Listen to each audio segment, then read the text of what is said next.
2006-yilda o'sha paytda Arsenal bu bosqichga qaytishi uchun ancha vaqt kerak bo'ladigandek tuyulgandi.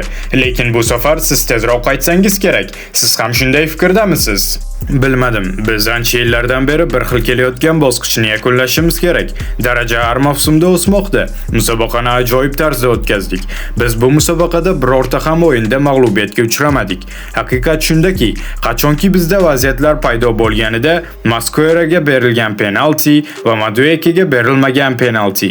CBS'dan James, salom Mikel. Hozir qanchalik ko'p og'riq his qilayotganingizni aytdingiz, lekin bu mag'rurlik bilan aralashib ketmadimi? Chunki siz ancha yaqin kelgandingiz. Penaltilar seriyasidan oldin siz taslim bo'lmaydigandek ko'rinayotgandingiz.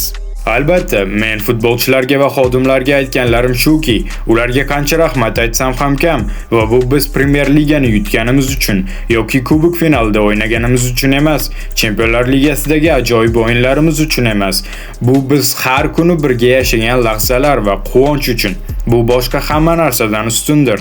BBCdan Alex, salom Mikel. Penalti tepganlar haqida so'rasam bo'ladimi? Afsuski Gabriel penaltilarni hisobga olmaganda ajoyib o'yin ko'rsatdi. Bilaman, siz ham doimiy penalti tepuvchilaringizni tashlashingiz kerak edi.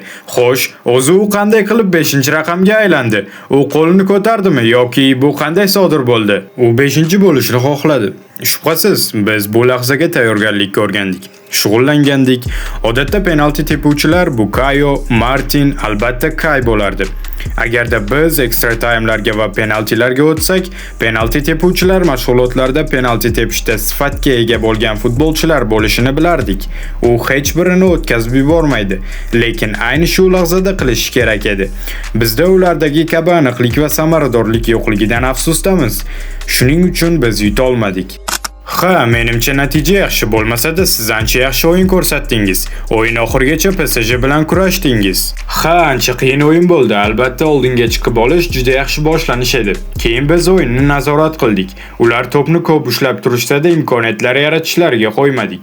Menimcha biz yaxshi o'ynadik. Keyin esa penalti o'yinni biroz o'zgartirdi va shundan keyin o'yin qiyinlashdi. Shunday qilib oxirida mag'lub bo'lish ancha qiyin.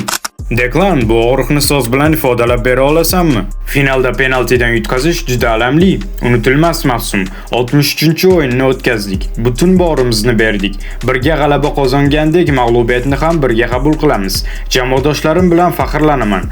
Biz albatta qaytamiz. Tepa olmagan yigitlar bilan birgamiz. Ularni yaxshi ko'ramiz va yolg'izlatib qo'ymaymiz. Ularsiz Premier Ligani yuta olmasdik.